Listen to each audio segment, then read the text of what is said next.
chance meeting in the laundromat, an audio story. It was a typical Thursday night when Daniel walked into the Laundromat, the local 24-hour laundromat that had become a staple in his weekly routine. Daniel, a man in his late 20s with a mop of unruly brown hair and a penchant for plaid shirts, found comfort in the mundane predictability of his Thursday evening laundry sessions. The hum of washing machines, the occasional clink of loose change, and the rhythmic thumping of dryers created a symphony of white noise that allowed his mind to wander. Tonight, however, something was different. As Daniel heaved his overflowing laundry basket through the glass doors, he noticed a woman, also in her late 20s, fumbling with a pile of clothes and a clearly malfunctioning washing machine. She had striking auburn hair that cascaded in loose waves down her back, and her frustrated expression softened as she caught Daniel's eye and offered a sheepish smile. "Need a hand?" Daniel asked, setting his basket down and walking over to her. "Oh, that would be great," she replied with a sigh of relief. "I think this machine is determined to ruin my night." Daniel chuckled. "I'm Daniel, by the way." "Maya," she said, extending a hand that was still clutching a stray sock. After successfully transferring Maya's rebellious laundry to a more cooperative machine, Daniel returned to his own washing. Maya followed suit, and soon they found themselves seated on the uncomfortable plastic chairs that lined the walls, the air thick with the mingling scents of detergent and fabric softener. "So, what brings you to our lovely establishment tonight?" Daniel asked, gesturing around the laundromat with a mock grandiosity. Maya laughed. "My washing machine decided to go on strike, and the repair guy can't come until tomorrow. So, here I am, experiencing the joys of communal laundry." "Ah, the joys of adulthood," Daniel said, grinning. "I come here every Thursday. It's become a bit of a ritual." "Really? Why Thursdays?" Daniel shrugged.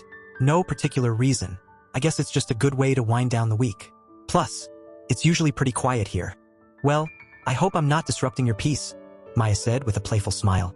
"Not at all," Daniel replied, matching her tone. "In fact, it's nice to have some company for a change." Maya looked around, taking in the laundromat's utilitarian decor. "It's not exactly the most glamorous place, is it?" Daniel laughed. "No, but it has its charm. The flickering fluorescent lights, the slightly sticky floors, and that ever-present hum of machines. It's like a little slice of life." Maya raised an eyebrow. "You make it sound almost poetic." Daniel shrugged with a grin. "I guess I have a soft spot for the ordinary." As their clothes swirled and tumbled in the machines, Daniel and Maya's conversation flowed with surprising ease. They discovered a shared love for old movies and swapped recommendations for must-see classics. "Casablanca is my all-time favorite," Daniel confessed. "There's something about the way Humphrey Bogart says, 'We'll always have Paris,' that gets me every time." Maya smiled.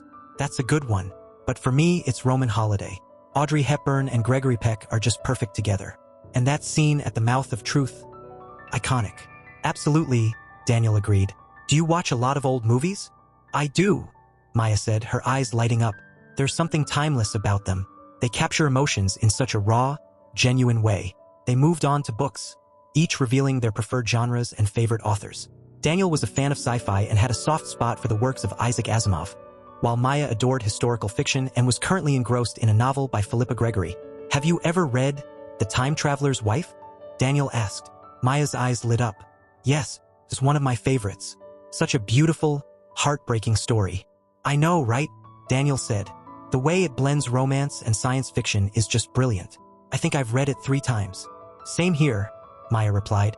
"And every time, it makes me cry." Their conversation meandered through a variety of topics: hobbies, pet peeves, and even the quirks of living in their city.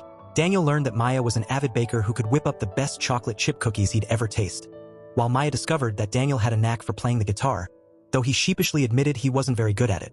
"You play guitar? That's so cool," Maya said, genuinely impressed.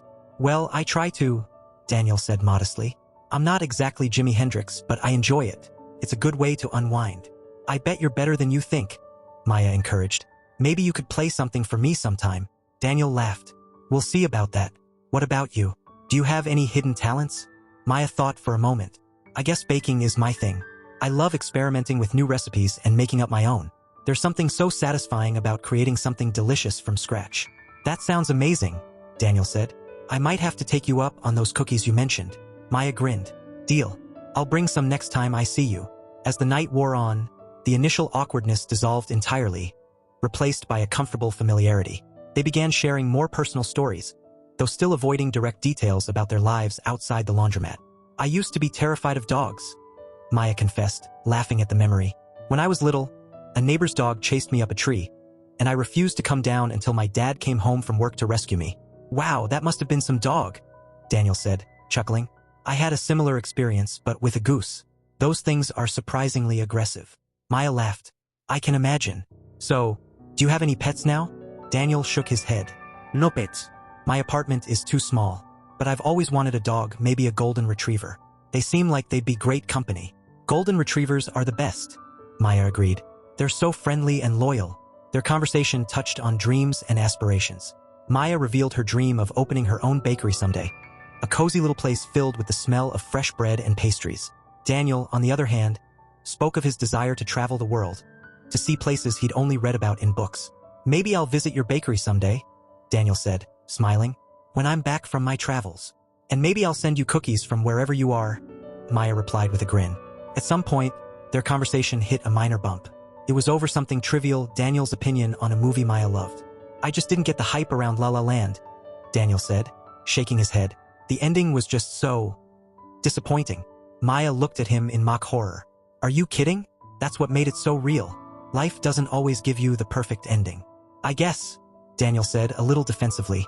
But sometimes you want the fantasy, you know? Isn't that what movies are for? They debated back and forth, the tension rising slightly. But then Maya laughed, breaking the spell. Okay, we can agree to disagree. Besides, we're here to escape reality, not get into debates about it. Daniel smiled, relieved. You're right. Truce. Truce, Maya agreed, holding out her hand. Daniel shook it, and just like that, the moment of discord passed, leaving their connection stronger for having weathered it.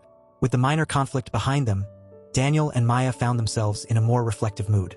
They began talking about their fears, a topic that revealed their vulnerabilities without diving into the specifics of their personal lives. I guess one of my biggest fears is not living up to my own potential, Daniel admitted, looking at the floor. Sometimes I worry that I'll just drift through life without really achieving anything meaningful. Maya nodded thoughtfully. I get that. For me, it's the fear of being alone. Not just physically, but emotionally. The idea of not having anyone to share my life with, to truly understand me. That's pretty scary. Daniel looked at her, feeling a deep sense of empathy.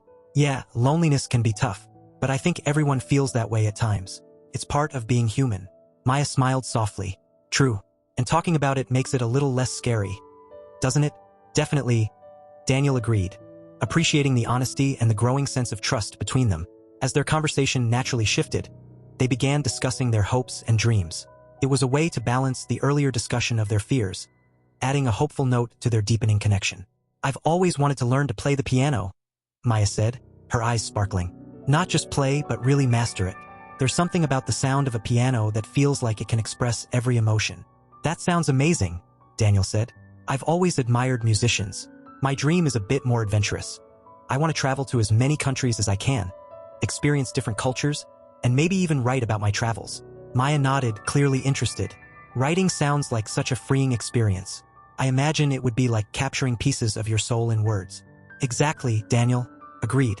It's like creating a snapshot of your thoughts and experiences, something tangible you can share with others. Maya smiled. I can see that. And who knows, maybe one day you'll write a book about your travels, and I'll be reading it in my little bakery. That would be something, Daniel said, feeling a warmth spread through him at the thought. They continued sharing, discussing places they'd love to visit, skills they wished to acquire, and the kind of lives they hoped to lead.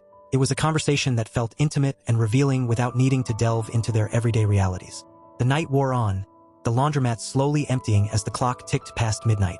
Daniel and Maya, engrossed in their conversation, hardly noticed the time. It wasn't until the last cycle of their dryers buzzed to a stop that they realized how late it had gotten. Wow, time really flew by, Maya said, glancing at her watch. Yeah, Daniel agreed, feeling a twinge of disappointment. It was great talking with you, though. Same here, Maya said, folding the last of her clothes. Thanks for helping me out tonight. I don't think I would have survived without your assistance. Anytime, Daniel replied, meaning it. They walked to the door together, the cool night air a stark contrast to the warm, detergent-scented interior of the laundromat. Well, I guess this is goodbye, Maya said, her voice tinged with a hint of sadness. Yeah, Daniel echoed. But hey, if your washing machine decides to act up again, you know where to find me. Maya smiled. I'll keep that in mind. And if not, maybe we'll run into each other again someday. Maybe, Daniel said, Though they both knew the chances were slim, they stood there for a moment, neither wanting to be the first to leave. Finally, Maya took a step back, giving a small wave. "Good night, Daniel." "Good night, Maya," Daniel replied, watching as she walked away. As he made his way home, Daniel couldn't help but feel a sense of warmth despite the cool night air. He knew that the chances of meeting Maya again were slim, but the memory of their night in the laundromat would stay with him for a long time.